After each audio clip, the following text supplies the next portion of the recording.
मस्तक हे पायावरी या वारकरी संतांच्या तुझ माग नेते देवा आम्हा घडे चरण सेवा आनने घो देशी तरी रिद्धी सिद्धी मुक्तीचारी।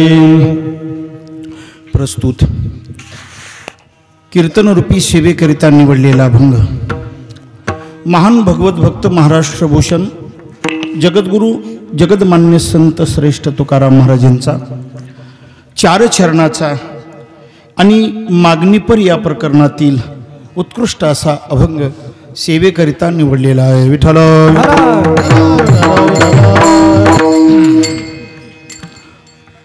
सेवेला आरंभ करण्यापूर्वी थोडासा परिहार द्यायचा आहे, तो म्हणजे असा श्री मच्छिंद्रनाथ चिंचोली मच्छिंद्रनाथ मंदिर या ठिकाणी चालू असलेला हा अखंड हरिनाम सप्ताह वर्ष 17वे। या सप्ताहामध्ये ज्ञानेश्वरी पारायण आहे, श्रीमद भागवत कथा तुम्ही श्रवण केलेली आहे, अनेकविध कार्यक्रम आहेत। या सप्ताहाला अनंतकोट ब्रह्मांडायक भगवान परमात्म्याची कृपा मच्छिंद्रनाथ योगेश्वर मच्छिंद्रनाथ महाराज अनेक ज्ञानोबारायापासून तुकोबारायापर्यंत जी संत मंडळी आहे या सर्व संतांचं आशीर्वाद आणि त्याचप्रमाणे सप्ताहाचे मार्गदर्शक हरिभक्त सेवेला उपासक टाकायचे ज्ञानेश्वरी उपासक टाळी वाजवा एक बार। योग्य ती पदवी देणारा हा महाराज आहे, नसताना पदवी देणारा नाही। यांना सुद्धा पदवी आपणच दिलेली आहे, त्यांनी म्हणू द्या कोणी दुसऱ्यांनी दिली म्हणून। साहेबराव महाराज कोणी दिली समाजयोगी यांना पदवी दिली आणि त्यावेळेस प्रकाश महाराज म्हणले मला कोणती पदवी, म्हणलं समाजाचा आतडा करणारे।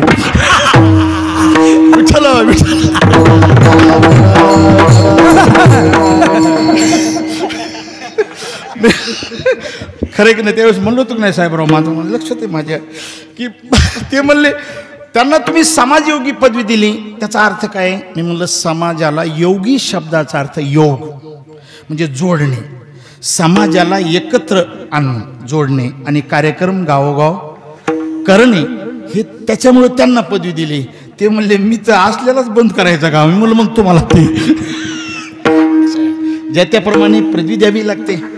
तर साहेबराव महाराज हजर आहेत, त्याचप्रमाणे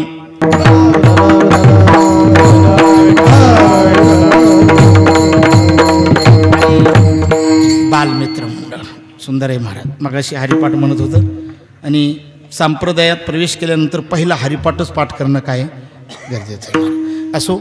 आणि तुम्ही जमलेले सर्व पुरुष वर्ग पाहुणे मंडळी सुद्धा आहेत, उगले बाबा म्हणजे महाराज, पुन्हा नंतर बाळूबा आहेत, हे देव हिवऱ्याहून इथपर्यंत काय आलेत, पत्रिका ते निमित्त आहे पत्रिकेचं, कीर्तन ऐकायला खरे आलेत ते लक्षात आलं। पत्रिका त्यांच्याकडे गावाकडे कीर्तन आहे असो। तुम्ही सर्व जमलेले ज्ञात अज्ञात बरं का, कैलास महाराज तर आहेतच, आता मग अशी उच्चार केलंच नाही आपण। आता माझ्याकडे पोट करते का पाठ कोण असतो बरं बरं का ते। आणि हे सर्व पुरुष वर्ग याच्यातले बाहेरले बी काही असू शकतात आणि साधारण माणूस जरी दिसायला असला तरी तो सुद्धा अधिकारी असू शकतो बरं का। कोण जाणे कोणा घडे उपासना ऐक नाही साहेबराव महाराज, काही सांगता येत नाही महाराज। सहज एखादा माणूस असला तरी तो किती ज्ञानेश्वरी दररोज वाचत असेल, नाद भागवताचं पारायण करत असेल, गाथा पारायण करत असेल, असा सुद्धा एखादा असू शकतो बरं का। त्यांच्याही चरणावर माझं दंडवत। आणि सर्व माता भगिनी, फक्त मला ह्या मुलाबद्दल काळजी वाटते बघा, हे मुलं शेवटपर्यंत बसणार नाहीत आणि गपची बसतील का? आता 10 वर्षापासून कीर्तन न झाल्यामुळे तुम्ही विसरलेत मला, तुम्ही टाळी वाजवली नाही। माझा नियम काय आहे, जे जे कीर्तनाले ज्यांना ज्यांना हात आहेत त्यांनी कीर्तनामध्ये टाळी वाजवायची, ज्याला मुख आहे त्याने विठ्ठल विठ्ठल म्हणायचं, विठ्ठल विठ्ठल भजन होईल त्यावेळी। आपण व्यसन करायचं नाही, दुसऱ्या माणसाला व्यसन करू द्यायचे नाहीत, आपण उठून जायचं नाही, दुसऱ्या माणसाला उठू द्यायचं नाही, आपण बडबड करायची नाही, दुसऱ्या माणसाला बडबड करू द्यायची नाही। आणि एक लक्षात ठेवा, हे सर्व नियम सांभाळा, त्याचं कारण आहे आपलं तीर्थक्षेत्र आहे ना, अन्यक्षेत्रे तीर्थम असं वर्णन केलं, अन्यक्षेत्रे कृतम पापम तीर्थक्षेत्रे विनश्यती तीर्थक्षेत्रम कृतम पापम उजरलेपो भविष्यती। अन्य ठिकाणी केलेलं पाप तीर्थक्षेत्राच्या ठिकाणी जाऊन फेडावं लागतं, पण हे तीर्थक्षेत्र आहे, इथं जर पाप घडलं तुम्ही कीर्तनात येऊन जर हाताने टाळी नाही वाजवली, मुखाने विठ्ठल विठ्ठल म्हणला नाहीत तर पुण्य घडणार नाही, पण काय घडेल? पुण्य करता होय पाप, लक्षात आलं का तुमच्या? टाळी वाजवली पाहिजे, आहे का नाही? करे टाळी बोला मुखी नाम, प्रमाण सर्वांच्या पाठ आहेत. पण माणसं प्रमाण सांगून सुद्धा अजून सुधारले नाहीत, म्हणून नेहमी नेहमी खत टाकावं लागते, तेव्हा ऊस चांगला येतो. विठ्ठल विठ्ठल.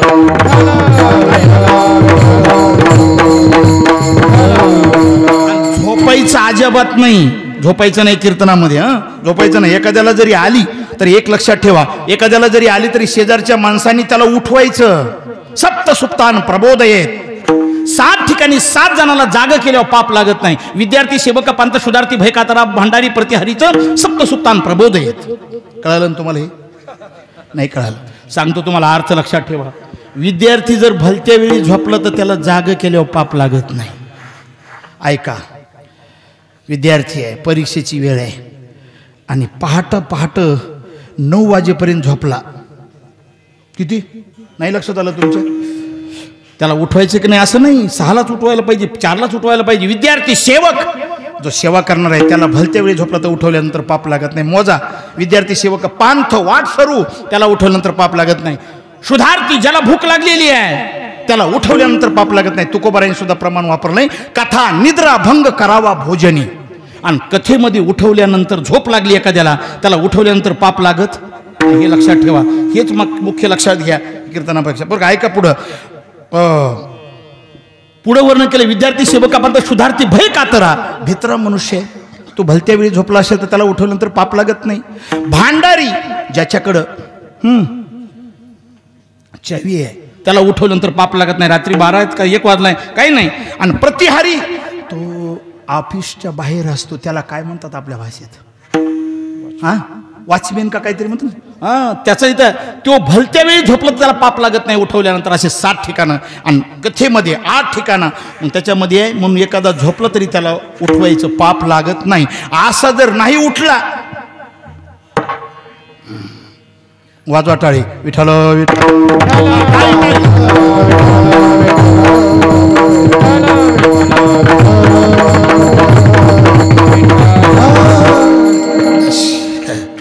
प्रस्तावना करण्याची काय आहे गरज आहे म्हणून तेवढी केली. आता ही झाली प्रस्तावना, पण अभंगाची प्रस्तावना. सेवेकरिता निवडलेला अभंग जगद्गुरु तुकोबारायांचा आहे आणि मागणीपर या प्रकरणातील आहे.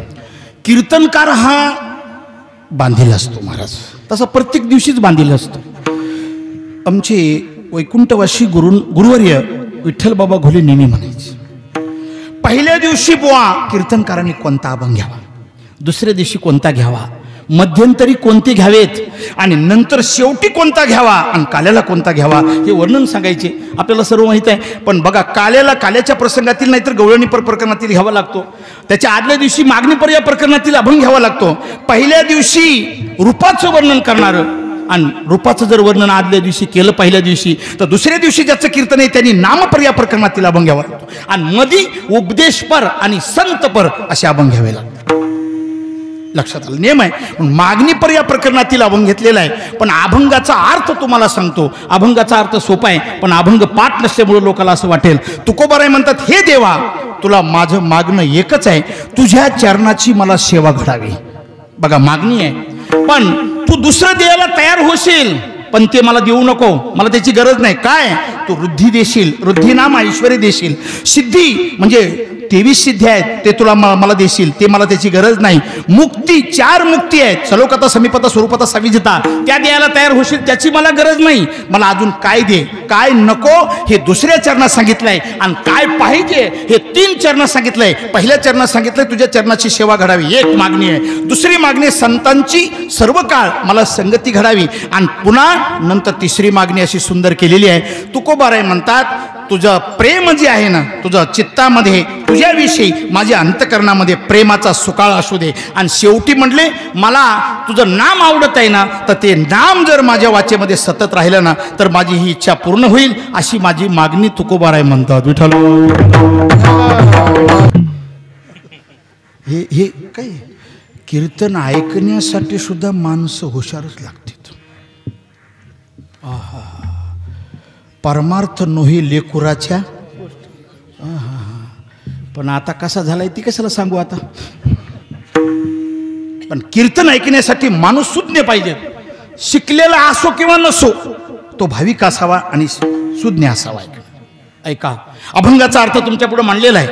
या अभंगामध्ये जगद्गुरु तुकाराम महाराज मागणी करतायत. पण ऐका, या अभंगामध्ये 3 चरणामध्ये मागणी आहे, लक्ष देऊन ऐका. आणि 1 चरणामध्ये काय नको आहे त्याचा उल्लेख आहे, आणि काय पाहिजे ते 3 चरणात आहे, आणि काय नकोय त्याचं 1 चरणात वर्णन. बघा आता थोडंसं लक्ष देऊन ऐका. आपण जर तुकोबाराईच्या गाथ्याकडे पाहिलं, गाथ्याचं अवलोकन केलं, गाथ्याकडे दृष्टिक्षेप टाकला, गाथा जर माथा जागा ठेवून वाचला तर आपल्या असं लक्षात येईल, जगद्गुरु तुकोबाराईंच्या गाथ्यामध्ये एक मागणीपर प्रकरण आहे, पण त्याच्यामध्ये काय नको असं स्पेशल वर्णन करणारे काही अभंग आहेत. पुढे ऐका, त्या काही अभंगात असं वर्णन आहे, मला काय पाहिजे याचंच वर्णन आहे, काय नको याचं वर्णन नाही. आणि असे बरेच अभंग आहेत, त्या अभंगामध्ये मला काय पाहिजे आणि काय नको आहे अशा 3 प्रकारचे अभंग मागणीपर प्रकरणातील आहेत. विठ्ठल विठ्ठल.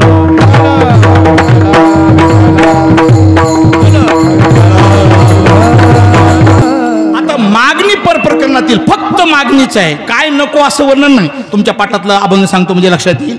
तुकोबारायांनी मागणीच मागितली, ज्याच्या चित्तामध्ये देव राहतो त्यांची मला संगती घडावी, आणि माझ्या मनाला हेच आवडतं, हीच माझी इच्छा तू पूर्ण कर. लक्षात आलं का? असं मागणीपर प्रकरण आहे की नाही. पण त्याच्यामध्ये काय नको असं नाही, फक्त काय सांगितले, काय पाहिजे. देव वसे चित्ती त्याची घडावी संगती, त्यांची घडावी संगती ऐशी आवडते म्हणा. देवा पुरवावी वासना, हरिजना सवे भेटी, नहू अंग संग तुटी. ऐक नाही, शेवटी तुकोबारायांनी म्हणले, तुका म्हणे जिनीन भले संत संगष्टाने. फक्त मागणी मागितली आहे, काय नको या अभंगामध्ये नाही. आता लक्षात ठेवा. त्याच्यानंतर पुन्हा सांगतो तुम्हाला, काही अभंग असे आहेत की त्याच्यामध्ये तुकोबारायांनी सांगितले मला काय नको. बर का, नुसता अभंग.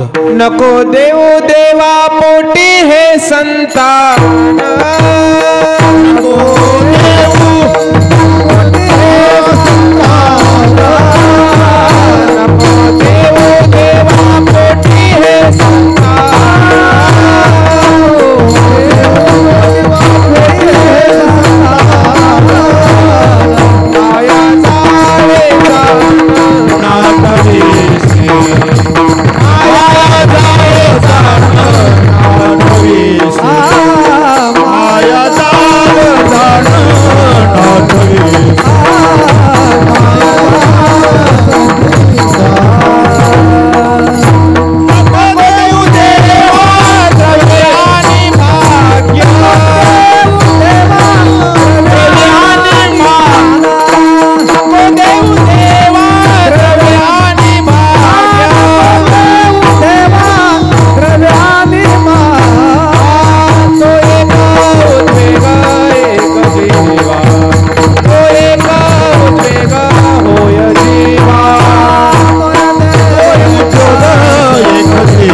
नको देऊ देवा पोटी हे संतान. मला संतान व्हावं असं मला काही नाही, मला संतान देऊ नकोस. न मिळो खावया न वाढो संतान, मला खायला सुद्धा मिळो असं काही नाही. या अभंगात तुम्ही घरी गेल्यावर बघा, या अभंगात फक्त मला काय नको हे म्हटलेलं आहे. अजून पुढे सांगितलंय, नको देऊ देवा द्रव्य आणि भाग्य, तो एक उद्योग होय जीवा. मला काय देऊ नको, द्रव्य सुद्धा देऊ नको. मला द्रव्य देऊ नकोस, मला काय देऊ नको, माझं भाग्य असं चांगलं उदयाला येईन असं करू नको. काय तो एक माझ्या जीवाला काय होईल, उद्योग होईल, ते मला नको आहे. नको म्हणणारे अभंग आहेत की नाही. अजून तुम्हाला सांगतो, नको ब्रह्मज्ञान म्हणायला काय झालं तुम्हाला, नको ब्रह्मज्ञान आत्मा देवा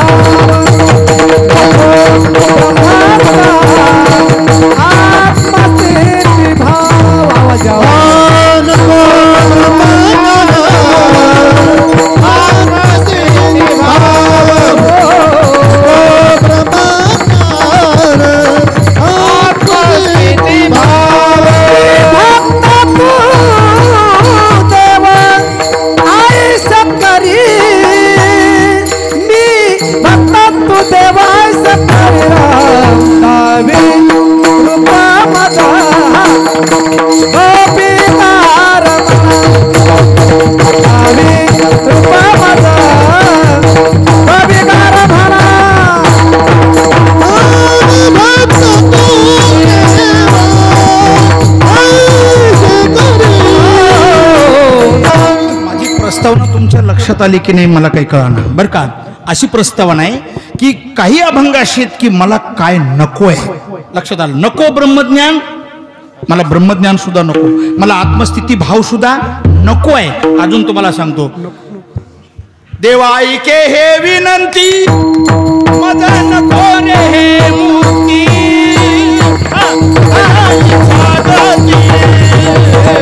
हे सुख आगले.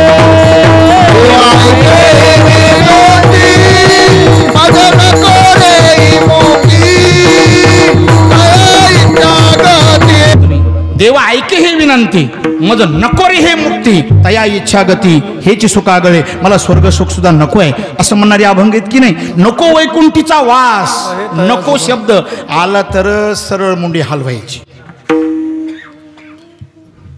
हे की नाही, नको, मला नकोय, मला नकोय. आणि आपल्या पाटातला अभंग आहे न लगे नको तुझी बुद्धी अनेक रिद्धी सिद्धी परलोक, तू स्वामी मी सेवक, वासना नको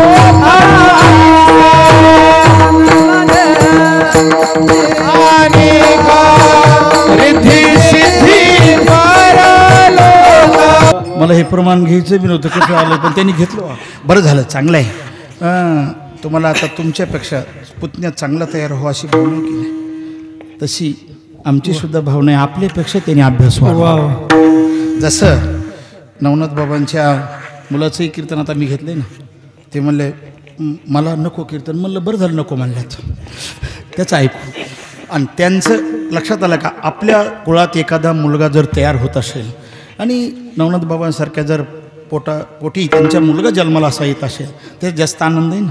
कारण पित्याच्या पुत्राच्या विजय आणि पिता संतोषत जाय. चांगलं आहे. नको तुझी बुद्धी अनेक रिद्धी सिद्धी परलोक, नको, मला हे नको. आणि ज्ञानेश्वर माऊली भजन झाल्यावर आपण असं एकत्र बसलो ना, गुरुवारी शनिवारी भजन केल्यावर आपण एक अभंग म्हणतो आणि त्याच्यामध्ये सुद्धा तुकोबारायांनी काय नको हे म्हटलंय. न लगे मुक्ती धन संपदा, न लगे मुक्ती धन संपदा, बोला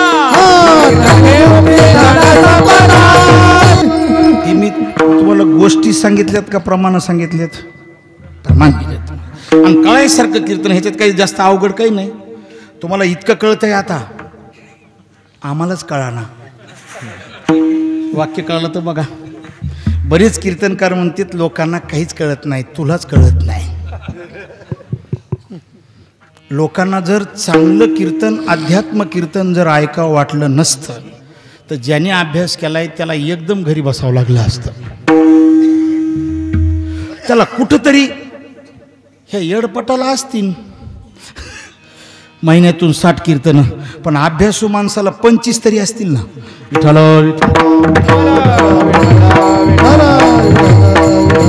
त्याचं कारण आहे ना. तुम्हाला प्रश्न विचारतो, भेळीला जास्त गिरायक आहे का पेड्याला जास्त गिरायक आहे? नाही तुम्हीच सांगा, मी म्हणत नाही. कशाला जास्त गिरायक आहे तुमच्या ह्याच्यामध्ये? भेळ खाणारे माणसं जास्त आहेत का पेढा खाणारे? दारू पिणारे माणसं जास्त आहेत का तूप खाणारे माणसं जास्त आहेत? तसं विठ्ठल विठ्ठल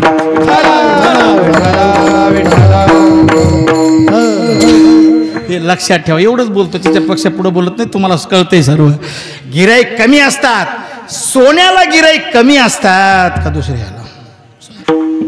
तसं अभ्यासू माणसाला ऐकणारे कमीच असतात. अजून एक प्रश्न चालता विचारतो, जास्त मूर्ख आहेत का जास्त शहाणे आहेत? आता हे लई उघड झालं. ह्याच्यापेक्षा खाली यायचं कामच नाही आपल्याला. जास्त कोणते सांगा ना. तुमच्या गावात असू द्या, आमच्या गावात असू द्या. नाही तसं असं म्हणायचंच नाही की तुम्हाला मी म्हणतोय असं काही नाही. आमच्या गावात असेल, तुमच्या गावात असेल, जगात कुठलंही गाव शोधा आणि तिथं निस्ती अशी पाटी लावा, मूर्ख किती शहाणे किती. मूर्ख म्हणते नेमकं आपण काय म्हणून घ्यावा गड्या. लक्षात आलं का तुमच्या यादीनं? म्हणून महाराज अभ्यासाचीच काय आहे गरज आहे. मी तुम्हाला प्रमाणाने सांगतोय. जगद्गुरु तुकोबारायांनी काय नको याच्याबद्दल तुम्हाला बरेचसे प्रमाण दिलेत आणि आज बरेचसे प्रमाण आहेत. लक्षात आलं का? आता देत नाही. चला पुढे, मला अभंगावर जायचं आहे. तसं तुकाराम महाराजांनी नको म्हणणारे अभंग तुम्हाला सांगितले, त्याच्यामध्ये काय मागणी आहे ते सांगितलं. आता काही अभंगामध्ये मागणी मागितली आहे आणि नको असे काही चरण आहेत, असे काही अभंग आहेत. त्याच्यापैकी आजचा जो सेवेकरता निवडलेला अभंग तसाच आहे. 3 चरणामध्ये तुकाराम महाराजांनी मागणी मागितली आहे, काय मला पाहिजे ते, आणि काय नको हे तुकाराम महाराजांनी मागणी मागितली. मला काय नको ते काय नको हे तुकोबार आहे सेवेकरिता घेतलेल्या अभंगाच्या 2ऱ्या चरणात. विठ्ठल विठ्ठल विठ्ठल आनने गोदेसी तरी, आनने गोदेसी तरी, आनने गोदेसी तरी,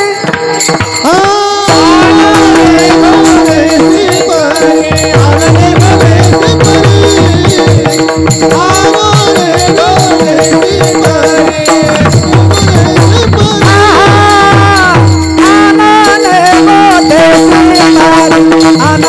गोदेसी तरी, आनने गोदेसी तरी,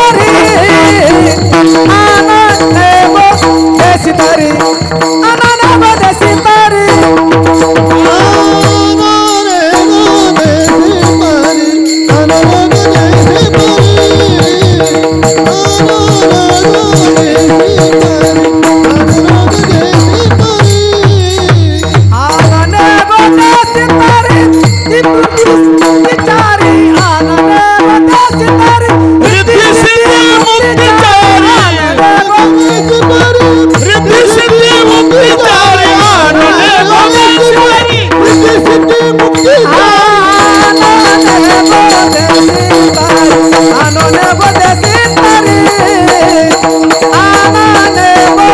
तरी, आनने गोदेसी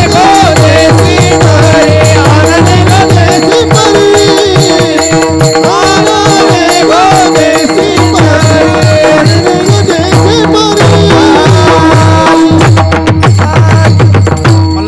दाताईस न देणारायस न तू. आन नेघो देशी तरी रिद्धी सिद्धी मुक्तिचारी. बघा, ज्याच्याकडे मागायचं आहे, बऱ्याच जणांची प्रस्तावना ठरलेलीच असती शेवट दिवशी, मी वेगळीच मांडली. 19 नसन सांगितले आतापर्यंत. आता ऐका, भगवान परमात्मा देणारा आहे, तो दाता आहे. कोण आहे तो? देणारा असतो त्याला काय म्हणतात? दाता म्हणतात. आणि जो मागणारा असतो त्याला काय म्हटलं जातं? याचक. दुसरं नाव आहे भिकारी. ठाकलोशीद्वारी उभा याचक भिकारी. आणि तो दाता आहे, ऐका ना, देणारा दाता आहे की नाही? बरं का तुम्ही, तोची एकदान शुरदा, तोचे एकदान शुरदा, शुरदा, तोचे एकदान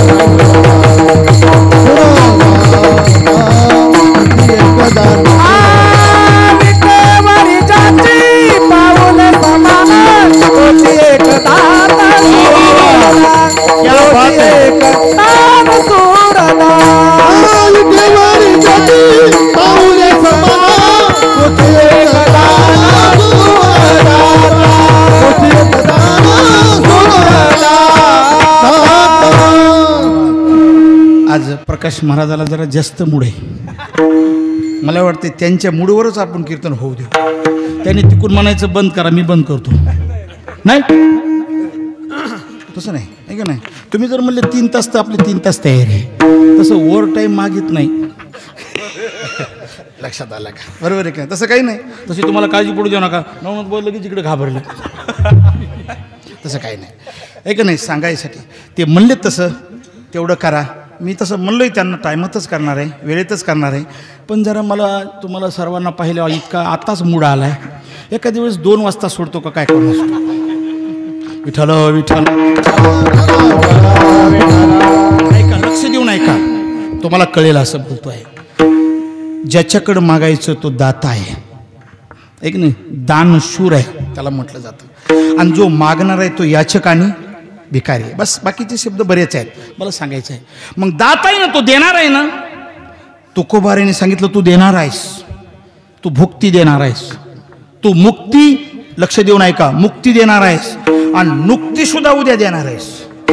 देणारच आहे, नुक्ती सुद्धा देणारच आहेस, तू देणारच आहेस. अजून बघ, तू सिद्धी देणार आहेस. मी तुम्हाला प्रमाण सांगणार आहे, तू सिद्धीचा दाता आहेस, तू मुक्तीचा दाता आहेस. तू भुक्तीचा दाता आहेस, तू प्रेमाचा दाता आहेस. लक्षात आलं का? तू बुद्धीचा दाता आहेस. ऐका तुम्ही, भुक्ती मुक्ती तुझी एक सिद्धीचा दाता, मुक्ती मुक्ती तोची एक होती सिद्धीचा दाता. मनवुनी सांडवली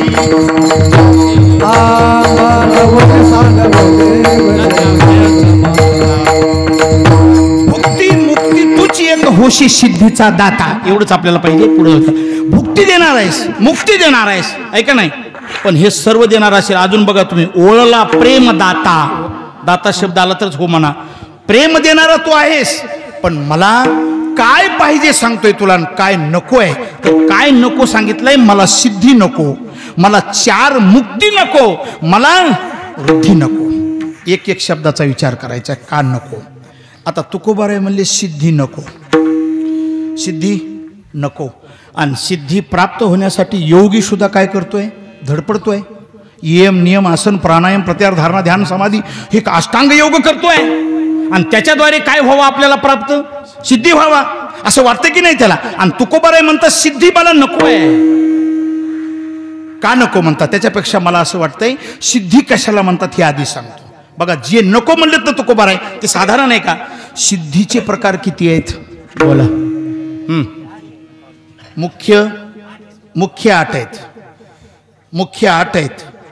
गुण हेतू सिद्धी 10 आहेत. हां, शाबास. आणि शूद्र सिद्धी 5 आहेत. अशा किती सिद्धी आहेत? 23 झाल्या. बघा, ते म्हातार माणूसा सुद्धा किती आनंद व्हायला लागला ते सिद्धीचं काढल्यावर. अवघडच ते काय असतील नावात मला काय माहिती, पण ते लक्ष किती आहे.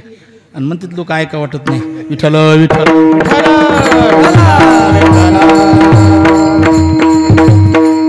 काय करायचं आपल्या 4 माळा. ऐका आता, ते म्हणल्यामुळं सिद्धीचेच प्रकार संपूर्ण सांगतो. किती सिद्धीचे प्रकार आहेत? 23 सिद्धीचे प्रकार आहेत. माणसाला हे सुद्धा 23 सिद्धीचे प्रकार आहेत हे माहीत आहेत, पण नेमके कोणते आहेत आणि त्याचे श्लोक किती आहेत हे कोणालाच माहीत, बहुतेक माहीत नाही. आणि जर तुम्हाला 23 सिद्धीचे नावं सांगायचे आणि ते श्लोक सांगायचे, तुम्हाला 23,000 बक्षीस. विठ्ठल विठ्ठल. तुमच्या नाहीत ना पाठ? ते मला 23 पाहिजेत ना फुके. ते त्याच्यामध्ये कसं असतंय माहिती आहे का? ते तुम्हाला माहित नाही. ते बाबा त्या टीव्ही मध्ये काय असतंय? कौन बनेगा करोडपती. ते सर्व प्रश्नाचं उत्तर द्यावं लागतं का या सगळ्या. आणि ते नियम काही एक अवघड प्रश्न महागट होतेच आणि तेच येत नाही. ते म्हणते गेलं गड्या फेल. विठ्ठल विठ्ठल.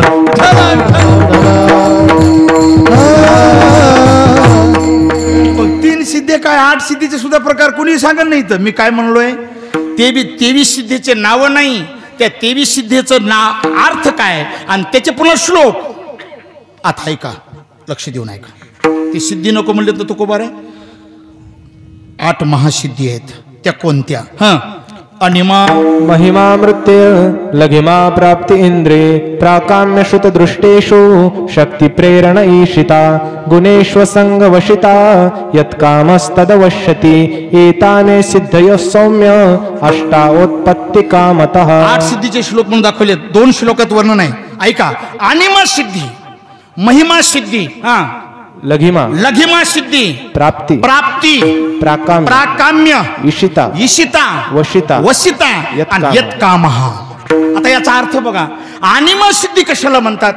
छोटं स्वरूप धारण करणं याला अनिमा सिद्धी म्हणतात. महिमा मोठं रूप धारण करणं. हनुमंतरायाकडे होते की नाही? सूक्ष्म रूप धरी सियाई दिखा, रूप धरी लंका जरावा, रूप धरी लंका जरावा. अनिमा आणि महिमा सूक्ष्म रूप धरी सियाई दिखावा. ज्यावेळेस सीतेला पाहायचंय त्यावेळेस मशक रूप धारण केलं, छोटं स्वरूप धारण केलं. इतकं छोटं स्वरूप. जाऊ द्या, त्याचं वर्णन करायला वेळ नाही आपल्याला आता. सूक्ष्म रूप धरी सिंह दिखावा आणि मोठं रूप धारण केलं, लंका जाळायच्या वेळेस मोठं रूप धारण. हा सिद्धीचा काय आहे? बरेच माणसं म्हणत असतात बरं का, त्या महाराजाला सिद्धी प्राप्त आहे, त्या महाराजाला सिद्धी प्राप्त आहे. हे प्रकार आहे का? आणि हे प्रकार ज्या महाराजाकडे बसते त्याचं मला नाव सांगा, लगेच गाडी घेऊन तिकडे जाऊ. विठ्ठल विठ्ठल. अरे एक माणूस म्हणलं त्या महाराजाला सिद्धी प्राप्त आहेत. मी म्हणलं सिद्धीचे प्रकार किती? ते मला तसलं काय कळत नाही. तसलं काय कळत नाही, असलं बोलायचं तुला कोणी सांगितलं? लक्षात आलं का? ऐका, कोणाला लागून घ्यायचं काही कारण नाही शब्द हे. फक्त ज्याला नसेल त्याला म्हणू नका, ज्याला असेल तर त्याला म्हणा ना. पण सिद्धी प्राप्त असणारा माणूस या कलियुगात मिळणं काय कठीण आहे. असेल तर तो आपल्याला कळणार सुद्धा नाही. आणि महिमा लघिमा. बघा, सुख बारीक रूप आहे पण त्याचं वजन जास्त भरत आहे. याच्याबद्दल सुद्धा कथा आहे, सांगून वेळ घेत नाही, नुसतं 2 वाक्यात सांगतो. ज्यावेळेस भीमाला काय झालता, शक्तीचा अभिमान झाला होता.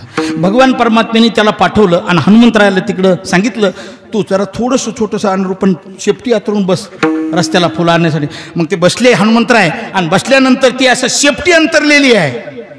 अण्णा भीम गेला, ती शेपटी उचल माकड्या. हनुमंतरायांनी सांगितलं, माझ्यात शक्ती नाही, मला उचलण्याची सुद्धा शक्ती नाही. त्यांनी सांगितलं, उचल बाबा, मला जायचं बाजूला, उचलण्याची शक्तीच नाही माझ्याकडे. भीमाला अभिमान होता. भीमाने सहज असं नुसतं काय लावलं, फक्त बोट लावलं, पण शेपटी उचलली का? 5 बोट लावले, 1 हात लावला, नाही उचलले. तिथं महाभारतामध्ये बऱ्याच श्लोकामध्ये ती कथा आहे.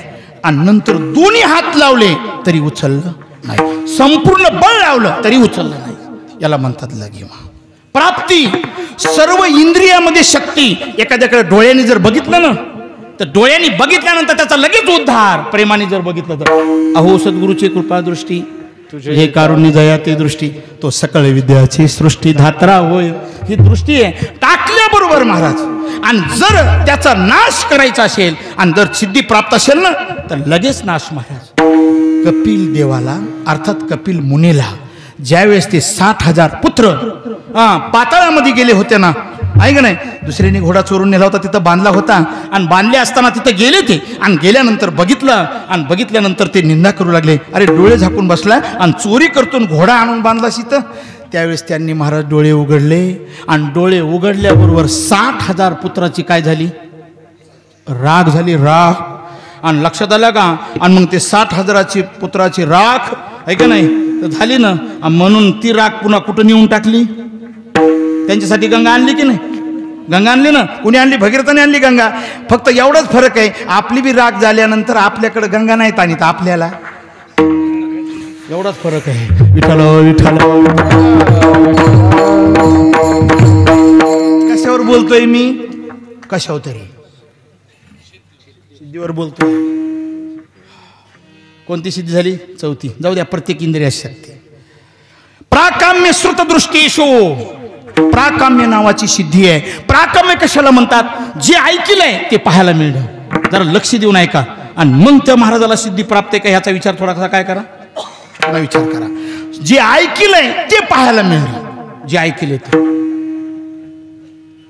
स्वर्गीचा आलोच ऐके, हागा समुद्रा पहिलीकडील देखे, स्वर्गीचा आलोच ऐके, मनोगत ओळखे मुंगीचे. काय माझ्या माऊलीने वर्णन केले 6व्या अध्याय वाचा तुम्ही.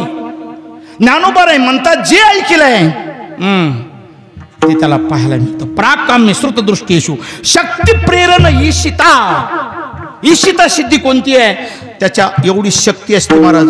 एखाद्याला प्रेरणा दिली ना, जसं ज्ञानोबा रायने भिंतीला काय दिली? प्रेरणा दिली. चाल ज्ञानदेव म्हणे, चाल बाई सामोरी. म्हणल्याबरोबर लगेच भिंत चालली की नाही? हे सिद्धीचा प्रकार आहे. रेड्याला म्हटले बोल, लगेच बोलायला लागला. शक्ती प्रेरणा ईशिता. किती झाल्या? कितीतरी झाल्या. शाबास शाबास. कोण म्हणलं?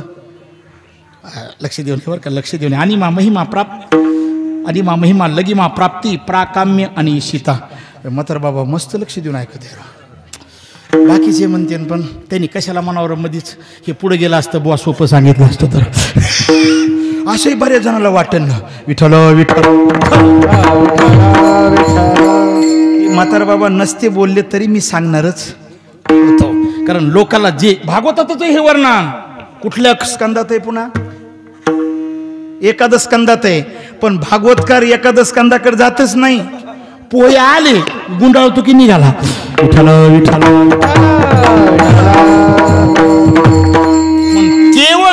स्कंदावर जर तुम्हाला कथा ऐकायची असेल, सध्या तर सुरू आहे पण लांब आहे तिकडं, हा तुमच्याकडे नाही, पण सध्या तुम्हाला ऐकायची असेल तुमच्या गावाजवळ कुठं, ताड हदगाव, दत्तक पुत्र आत्माराम महाराज शास्त्री त्यांनी ठेवलेली आहे. केवळ एकादश स्कंदावर आहे. एकादश स्कंदामध्ये किती अध्याय आहेत माऊली? 31 अध्याय आहेत. श्लोक किती आहेत सांगितलं तुमच्या दिवशी? नाही लक्षात आहे. 1500 श्लोक आहेत. त्याच्यातला हे प्रकार आहे. आणि 15व्या अध्यायातला सिद्धीचा प्रकार आहे. ऐका किती झाल्या? तेवढ्या झाल्या. प्राकाम्य सुद्धा शक्तिप्रेरणेशिता गुणेश्वसंग वशिता. भगवान परमात्म्याचे जे गुण आहेत ना, ऐका श्री अवधारी ज्ञानवैराग्यश्वरी साई गुणवरी स्थिवस्थित, हे 6 गुण नव्हे भागवतामध्ये पुन्हा एक पहिल्या अध्याय स्कंदामध्ये वर्णन केलेलं आहे. तिथं 39 गुणाचं वर्णन केलेलं आहे. हे सर्व भगवान परमात्म्याचे गुण त्या भक्ताला प्राप्त होणं सिद्धीला, त्याला म्हणतात वशिता, गुणेश्वसंग वशिता. यत काम असतद वश्यती. जे मनात इच्छा असेल ना ती इच्छा पूर्ण होते. हे झाले 8 सिद्धीचे प्रकार. आता पुन्हा सांगायचे गुण हेतू सिद्धी 10. अनुर्मिमत्वं देहेस्मिन् दुरश्रवण दर्शनम मनोजवम कामरूपम परकाया प्रवेशनम स्वच्छंद मृत्युर्देवानां सहक्रीडानुदर्शनम यथा संकल्प संसिद्धी राज्ञा प्रतिहता गतिः. ऐका, अनुर्मिमत्व देहेस्मिन् गुण हेतू सिद्धी आहेत. 6 उर्मी आहेत. षडविकाराच्या 6 उर्मी आहेत. जन्म, मरण, क्षुधा, तृषा, शोक, मोह. हे जे 6 उर्मी आहेत ना, या 6 उर्मीचा त्रास न होणं हा कशाचा प्रकार आहे? पोरांनो, नाही जरी कळलं तर नुसतं म्हणायचं सिद्धीचा प्रकार आहे. काहीच नाही म्हणायचं. कोणत्या सिद्धीचा हे तुम्हाला विचारित नाही मी. काय म्हणायचं? सिद्धीचा प्रकार आहे. त्याचा त्रास न होणं. आपल्याला त्रास होतो की नाही? भूक लागली हो, आपण आता शिवाजीरावच मध्ये त्यांच्याकडे लगेच नाही का, मी म्हणलं भूक लागली मला, नवनाथ बाबा येणार का जेवायला? ते नाही ना. मी म्हणलं मला काही सिद्धी प्राप्त नाही, मग मला वाढा. आणि ज्याला सिद्धी प्राप्त आहे त्याला भूक लागत, भुकेपासून त्रास होत नाही, तहानपासून त्रास होत नाही, जन्म मृत्यू शोकाचा काही त्रास होत नाही. याला सिद्धीचा प्रकार. अनुर्मिमत्वम देहेस्मिन्. अन अधिक म्हणजे नाही, आणि उर्मी म्हणजे उर्मी. त्यांच्याकडे उर्मी उत्पन्न होत नाही. अनुर्मिमत्वम देहेस्मिन्. दूरश्रवण, दूरचं ऐकायला मिळणं. पुढे ऐका, दूरदर्शन, दूरचं दर्शन होणं. मग अशी जी ओविशन देते कोरबर ओवी, हा गा समुद्रा पहिलीकडील देखी, लक्षात आला का? ते पाहायला मिळतं. त्यानंतर पुढे ऐका, मनोजवम. मनोजवम हा सिद्धीचा प्रकार आहे. मनोजवम म्हणजे मन जसं वेगाने पळतं ना, तसं त्या योग्याला मनाच्या वेगाने जिथं जायते तिथं जातो. मनोजवम. पुढे ऐका, काम रूपम. काम शब्दाचा अर्थ इच्छा आणि रूप शब्दाचा अर्थ रूप. त्याच्यासाठी उदाहरण आहेत. आता उदाहरण सांगून वेळ घेत नाही. नाथ महाराजाचे त्याच्यावरल्या ओळ्या घरी गेल्या वाचा. मला असं वाटतं बहुतेक वाचतानच तुम्ही, नुसतं वाचतान पण वाचणार. विठ्ठल विठ्ठल. ऐका मग लक्ष देऊन, ऐका नाही. मनोजवम कामरूपम. ज्या रूपाची इच्छा असेल ते रूप धारण करणं. पुढं परकाया प्रवेशनम. दुसऱ्याच्या शरीरामध्ये काय करणं? प्रवेश करणं. काय महाराज सुंदर चिंतन आहे. आणि हे चिंतन कधीतरी समाजाच्या पुढे गेलं पाहिजे ना. मला नक्की माहिती आहे तुमच्या लक्षात काही राहणार नाही, पण एवढं तरी लक्षात ठेवा, माझ्या काहीच लक्षात राहिलं नाही एवढं लक्षात ठेवा. काय लक्षात ठेवा? माझ्या रात्रीचं कीर्तन काही लक्षात राहिलं नाही हेच लक्षात ठेवा. पण सिद्धीचं तर लक्षात येईल ना तुमच्या. सिद्धीचं सांगतोय पुढे ऐका, स्वच्छंद मृत्यू देवानाम. स्वतःच्या इच्छेने मृत्यू. आता बाकीचे उदाहरणं सोडे, पण इथं मला सोड वाटाना. सद्गुरू आमचे जोग महाराज दांडेकर मामाला म्हणाले, अरे सोनू, त्यांचे शब्द आहेत बरं का चरित्रामध्ये. आम्ही कसं म्हणावं, सोनू पंत मामा दांडेकर. सोनू, अरे आळंदीला जायचं आहे. घोड्याची काय आणली. महाराज बसले आणि आळंदीचा पूल आल्यानंतर म्हणले, आळंदी आली का रे? हो. कशाबद्दल बोलतो मी? झाकल्या घटीचा देवा. ज्ञानोबाराईने 8व्या अध्यायात म्हटलेलं आहे. आणि म्हटले, अरे आली का आळंदी? हो. बस. आणि घासवाले धर्मशाळेमध्ये संस्था होती त्यावेळेस आमची. आणि त्यावेळेस जोग महाराजांनी सांगितलं, अरे सोनू काय कर, तीर्थान माऊलीचं समाधीचं आणि आळंदीचं इंद्रायणीचं पाणी आण. अरे आणलं ते आणि महाराज उत्तर दिशेला तोंड करून, हीच उत्तर दिशा आहे ना, उत्तरच आहे ना, मला जरा खालतवर झालं काय म्हणून असं म्हणतोय, नक्की उत्तरच आहे ना, हे उत्तर दिशा आहे. तर इकडं उत्तर दिशेला असे बसले तोंड करून उत्तर दिशेला, आणि बसल्यानंतर महाराज ज्ञानेश्वरी पुढे घेतलेली आहे, वाचली ज्ञानेश्वरी आणि डोळे लावले. त्यांचा योगाचा अभ्यास होता आणि म्हणले मला जायचं आहे. स्वच्छंद मृत्युर्देवाना सह क्रीडानुदर्शनम. जी क्रीडा आहे ती क्रीडा इथून पाहायला मिळणं. पुढे ऐका, यथासंकल्प संसिद्धी. संसिद्धी म्हणजे यथासंकल्प म्हणजे जसा तुम्ही संकल्प कराल तसा संकल्प पूर्ण होतो. हा कशाचा प्रकार आहे? सिद्धीचा प्रकार आहे. लक्षात ठेवा, जसा संकल्प केला त्याप्रमाणे. मग तो योगी काही संकल्प वाईट करीन का? सत्य संकल्पाचा दातानार आहे, सत्य संकल्प करीन, त्याचा संकल्प सिद्धीला नाही. किंवा तुकोबारायांनी सुद्धा म्हटले ना, देव सुद्धा सिद्धीने संकल्प सिद्धीले नाही, मनाचे संकल्प पावविल सिद्धी जरी राहे बुद्धी. याचे पाहिजे. ऐका, चला, याचा संकल्प संसिद्धी आणि आज्ञा प्रतिहता गती. एखाद्याला आज्ञा केली ना, त्यांनी आज्ञा तो शिरसावंदे मानतोय, तुमचं मी ऐकतो. बस. हे किती झाले प्रकार? कितीतरी.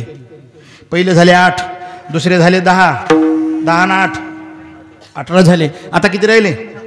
5 राहिले. बाबा काय बाबा, असं पाहिजे बघा, पाहिजे पाहिजे. चांगलं आहे, चांगलं आहे. तुमच्या चरणावर मस्त. बोलू द्या, बोलू द्या. 5 शूद्र सिद्धी आहेत. त्या 5 शूद्र सिद्धी कोणत्या? त्रिकालज्ञत्व, द्वंद्वम परचित्ताद्य भेज्ञता, अग्निर्काम्ब विषादीनाम प्रतिष्ठंभो पराजय. ऐका, त्रिकालज्ञत्वम शूद्र सिद्धीचा प्रकार पहिला आहे. भूतकाळामध्ये काय झालं मागे, ऐका सिद्धीचे प्रकार, ऐकून तर ठेवा. पुढं भविष्य काळात काय होणार आहे, आणि सध्या वर्तमान काळात काय जगात सुरू आहे, स्वर्ग मृत्यू पाताळामध्ये, हे त्याला कळतं. त्याला कशाचा प्रकार म्हणतात? आपल्याला आपल्या घरी नेमकी काल काय भाजी होती हे बी सांगता येत. जर एखाद्याला विचारलं, माहिती का नाही, कोणाला विचारलं एखाद्याला, प्रकाश महाराजाला विचारू का? नको विचारू. काल सकाळपासून संध्याकाळपर्यंत किती वेळ चहा प्याला तर, किती वेळ जेवलं तर, काय काय खाल्लं सांगता येते?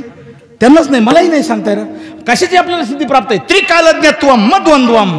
आता द्वंद्व म्हणजे शीत उष्ण, मान अपमान, निंदास्तुती, हे द्वंद्व, याचा काहीच त्रास न होणं, हा सिद्धीचा प्रकार आहे. आणि परचित्ताद्य भेज्ञता, दुसऱ्याच्या चित्तातलं कळणं, मनोगत ओळखे मुंगियेचे. आणि नाथ महाराजांनी असं म्हटलंय, साहेबराव महाराज बरं का, नाथ महाराज म्हणले दुसऱ्यातल्या चित्तातलं नाही, दुसऱ्याला स्वप्न काय पडलं हे सुद्धा त्याला सांगता येते.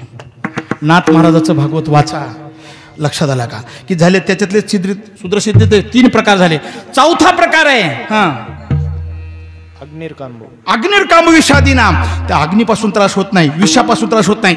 भक्त प्रल्हादाचं लक्षात आलं ना, भक्त प्रल्हादाला अग्नीमध्ये टाकलं, काही झालं का? विष पाजलं, काही झालं का? मी तुम्हाला उदाहरण देतो त्याच्याबद्दल, लक्षात आलं का? काही झालं का त्याला? अग्निर्काम विषादी नाम आणि प्रतिष्ठंभो पराजय. कधीही पराजय, कधीच असा मन नाही मारा. असे हे सिद्धीचे प्रकार आहेत. आणि तुकोबाराय म्हणतात, आन नेगो देशोतरी अनृद्धी सिद्धी मुक्तिचारी विठ्ठल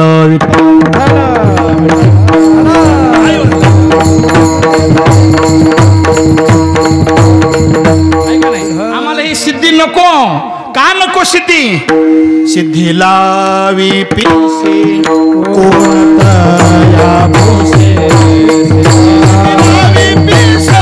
गरज नाही. सिद्धी लावी पिसे आणि कोण तया पुसे.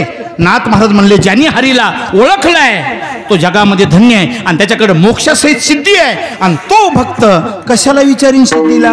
ओळखीला हरी धन्य तो संसारी, मोक्ष त्याच्या घरी सिद्धी सहित. सिद्धी लावी पिसे कोण तया पुसे, नेले राजहंशे पाणी काय. अजाबात विचार. संत महात्मे विचारित नाहीत असं नाही. ज्याचं परमानंदाच्या ठिकाणी मन रमलेलं आहे बर का, ज्याला परमानंद प्राप्त झालेला आहे, जोपर्यंत परमानंद प्राप्त होत नाही तोपर्यंत रुद्धीला सिद्धीला किंमत देतो निधीला. पण नाही जर प्राप्त झालं तर त्याला ती उपाधी म्हणतोय. असं ज्ञानोबारायांनी हरिपाठात म्हटलंय. विठ्ठल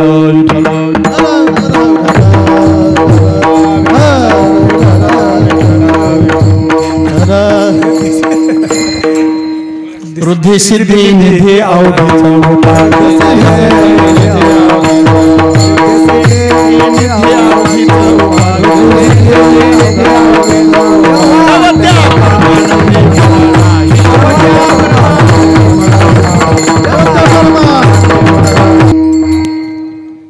नाही मला खायचंच नाही, मला नको. नको मारतो बरं घ्या ना. तुम्हाला घ्या ना. विठ्ठल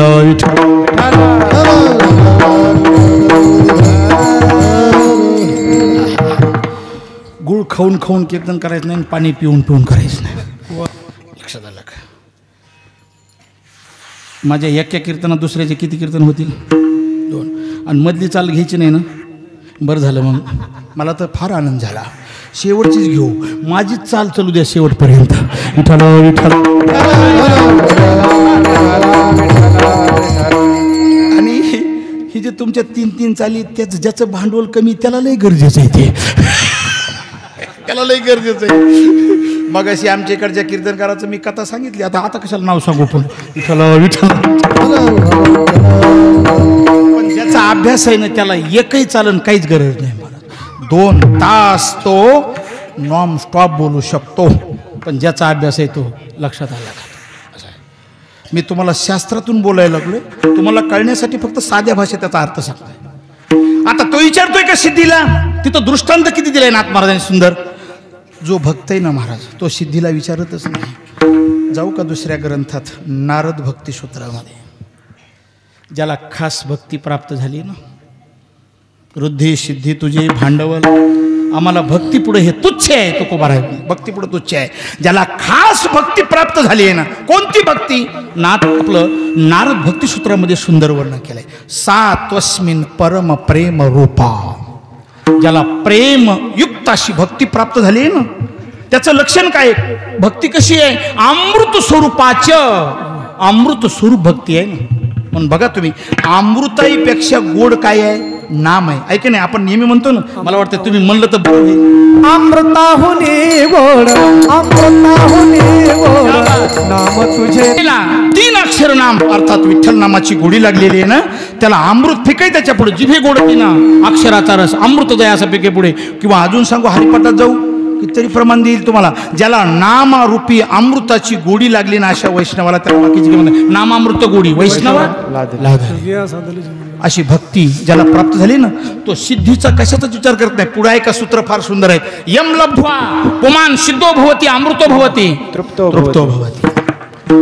ज्याला अशी भक्ती प्राप्त झाली ना, सिद्ध पुरुष सिद्धीला विचारित नाही.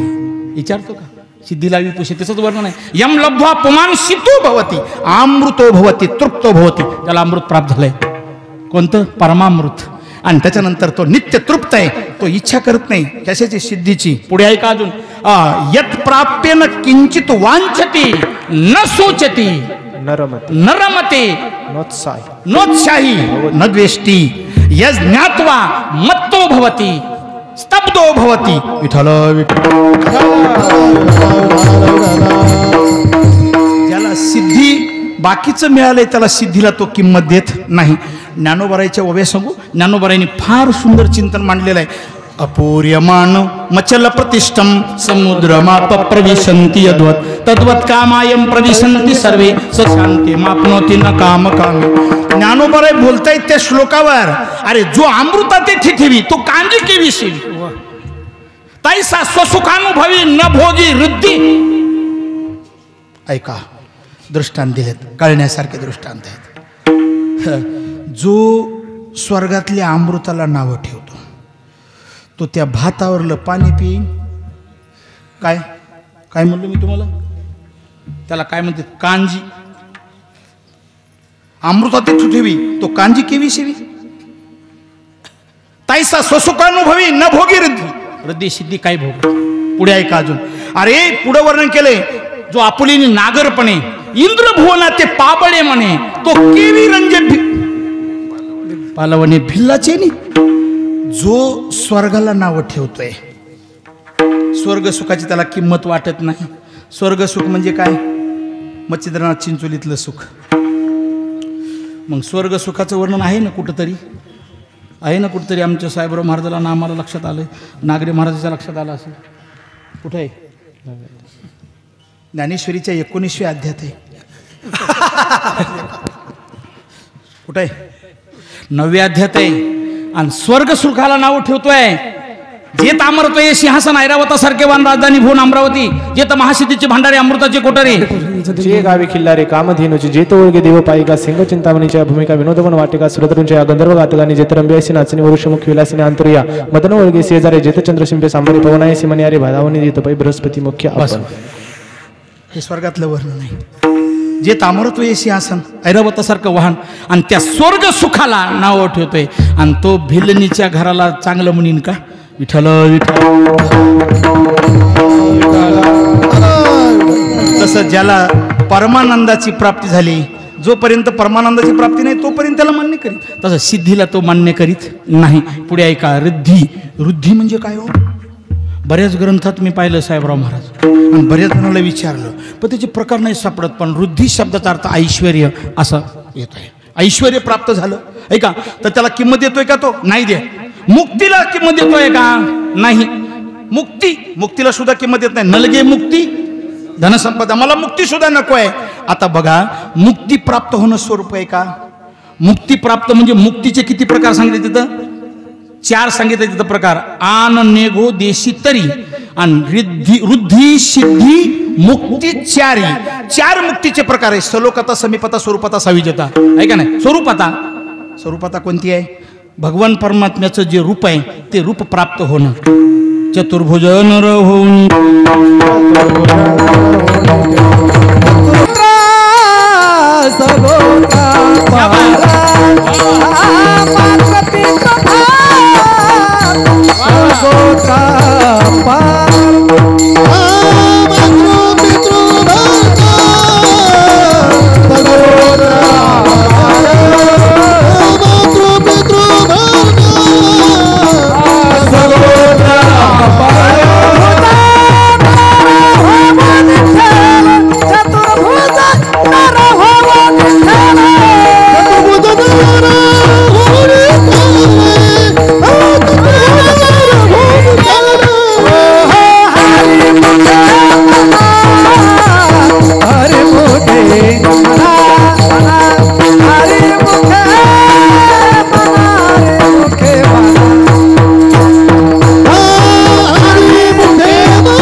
साविजता आहे का नाही? पण समीपता, साविजता शेवट घेऊ. समीपता आहे लक्ष्मी वल्लभ त्याजवळ नित्य म्हणा, लक्ष्मी वल्लभ त्याजवळ राहणार.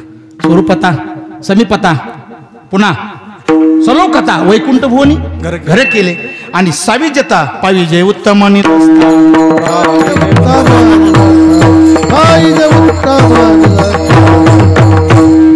पुढे काही नाहीच तर त्याच्यामुळे लक्ष द्याय नाही. ज्ञानदेवा पाठ नारायण नाम पाविजे उत्तम. आता अभंग संपतोय ना, हरिमुखी येतोय. नेमकं कशाच्या पुढे हरिमुखी? विठ्ठल विठ्ठल. तुम्हाला माहित आहे हरिपाठ तर तुम्हाला कितीतरी वेळेस उलटा म्हणून दाखवलाय. पण दुसरी एक पद्धत सांगू आता. अशी दुसरी एक पद्धत हरिपाठात, एक जर चरण म्हणलं तर पहिलंच चरण म्हणायचं शेवटपर्यंत, आणि शेवटचं जर चरण म्हणलं हरिपाठातलं शेवटचंच म्हणायचं.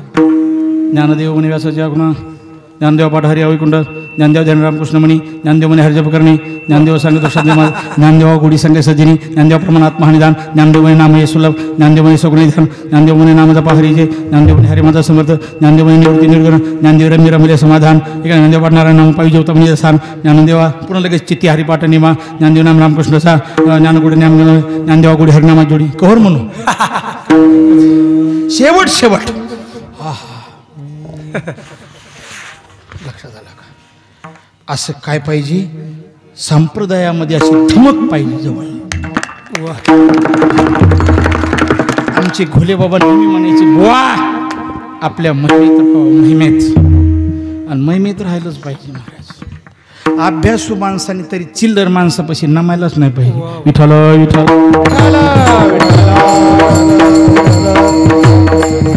ज्ञानेश्वरी पाठ करून तुम्ही आता टाकलीच नाही पदवी, पण माहिती आहे सर्वांना नाही का नाही? जी पदवी संप्रदायात नाही ती पदवी लोक टाकल्याशिवाय राहत नाहीत. जिची गरज नाही ती तिकडची पदवी आहे 12 ते, पण तिकडची पदवी टाकली जाते. आणि ज्ञानेश्वरी पाठांतर भागवताचार्य रामायणाचार्य काटलं जातं. विठ्ठल विठ्ठल तुमच्या इथंच नाही कुठेही, आणि म्हणून सांगावं लागतं. आणि सांगितले लोक म्हणतात भागवत महाराज स्वतः सांगते, तू तर काही काशी करीत नाही, मग कोणी सांगायचं. विठ्ठल विठ्ठल. एक लक्षात ठेवा, आपल्या संप्रदायामध्ये ज्याची योग्यता जशी असेल ना ती प्रसिद्ध केली. मग अशीच कैलास महाराजाला म्हणलं हे कोरोनासारखंच होऊ लागलंय. ते 2 शब्द काय येते, काय फुजिटिव्ह मला तर येतच नाही. ते काय काय म्हणते आहे का नाही. ज्याला नाही त्याला आहे म्हणतात, आणि ज्याला आहे त्याला एवढंच बोलतो, मला काही येत नाही. तसं ज्याचा अभ्यास आहे त्याचा नाही म्हणतात, आणि ज्याचा नाही त्याचा. हे आपल्यात बी कोरोना शिरलाय. विठ्ठल विठ्ठल.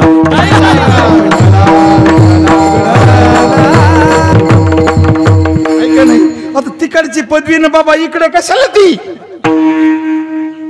इकडची पदवी काय पाहिजे, जाऊ द्या भागवताचे त्याला 100 श्लोक येऊ द्या, फक्त 10 बी येऊ द्या, त्याला भागवताचार्य टाका, चांगलं आहे ते. रामायणातल्या 10 ओव्या 100 ओव्या येऊ द्या, त्याला रामायणाचार्य टाका. ज्ञानेश्वरी वाचित असेल त्याला पदवी टाका. म्हणून आता मला दुसऱ्या पत्रिकेवर पत्रिका दिसली पाहिजे, कोणाची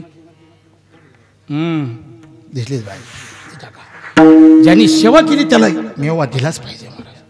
त्याचं कारण आहे, मी माझ्या मोठेपणासाठी तुम्हाला सांगतोय असं नाही. कुणी असो, अभ्यासू माणूस असला की ते पदवी टाकल्यानंतर लोकांना वाटतं या माणसाच्या ज्ञानेश्वरी पाठ आहे. आता बघा यांच्या गावाला कसं मस्त टाकल्यात पदव्या, जे जे आहेत ते. हां असं असं तुमच्या गावाला तुम्ही टाकले तिथं, पण बाकीचे असं टाकायलाच पाहिजे. औषा कशाबद्दल झालं, कशाबद्दल हरिपाठ शेवटचं चरण म्हणल्यामुळे हे वाढलं. असं पाहिजे, धमक पाहिजे. अभ्यासाची काय पाहिजे, धमक पाहिजे. कीर्तनामध्ये विनोद सांगणं हे कीर्तनकाराचा मोठेपणा नाही. हा कोणता येतो, आणि कीर्तनकारांनी ज्ञानेश्वरीतल्या ओव्या, भागवतातले श्लोक, तुलसी रामायणातल्या चौपाया हे सांगणं कीर्तनकाराचा काय आहे, लक्षात हे महत्वाचं. आणि कोणीतरी मग असं ज्ञानेश्वरी पाठ केली बाबा, मग कोणातरी माणसाला परमार्थातल्या वाटतंय आपण सुद्धा एवढी ज्ञानेश्वरी या माणसाने पाठ केली, आपण न रोज निदान 100 तरी ओव्या वाचावात. काय परिणाम, तुमच्या इथलं सांगत नाही, कुठलंही असू द्या. 75 वर्ष असते, 100 वर्ष असते नवनाथ महाराज, पण मी तिथं विचारित असतो. आता इथं 75 वर्षे म्हणल्यावर 75 वर्षामध्ये 75 तरी माणसं दररोज ज्ञानेश्वरीच्या 300 ओव्या वाचित असतील. ते म्हणजे ज्ञानेश्वरी म्हणजे काय, ज्ञानेश्वरी म्हणतात, काहीतरी म्हणतात. आता तुमच्या इथं किती वर्ष झाले, 17 वर्ष. 17 जण तरी निघायला पाहिजेत. हे 17 वेळेस सांगतोय मी तुम्हाला, 17 जणांतरी ज्ञानेश्वरी. एक लक्षात ठेवा, 1 वर्ष सप्ताह झाला, 1 माणसाने तरी असा पाणी सोडलं पाहिजे संकल्प, मी महिन्याला पारायण करेन. आमच्या साहेबराव महाराजापाशी पारायण सांगत झाल्या. आणि 1 सप्ताहामध्ये 1 जरी माणसाने हरिपाठ पाठ केला आणि ज्ञानेश्वरी वाचायला सुरुवात केली, 300 वाचल्या, तर सप्ताहाचं काय झालं, सार्थक झालं. पण तसं जर होत नसेल तर एवढा 2-3 लाख 5 लाख रुपये खर्च फुकट गेला का चांगलं झालं. मग असा फुकट पैसा कवर घालवायचा. तुमच्याच गावाला सांगतोय असं नाही, यांचा गाव असू द्या, कुठला असू द्या, सर्वांना सांगतो, हे सामुदायिक बदल झाला पाहिजे. काहीतरी बदल तर होई नाही, पण उलट रिवाज गाडी मागे यायला लागली. विठ्ठल विठ्ठल.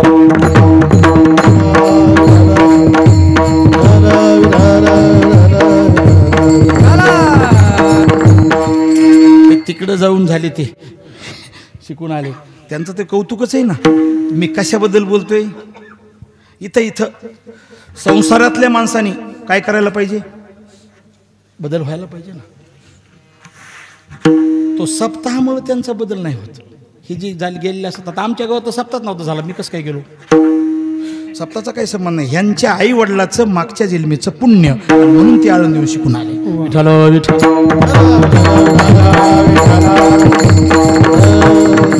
श्लोक तुमच्या पाठ आहे ना. शिलेनं मातृपुण्येनं पितृपुण्येनं चतुरता लक्षात आला. म्हणून मला सांगायचं काय, 4 मुक्ती आहेत ना. पाविजे उत्तम निजस्थान.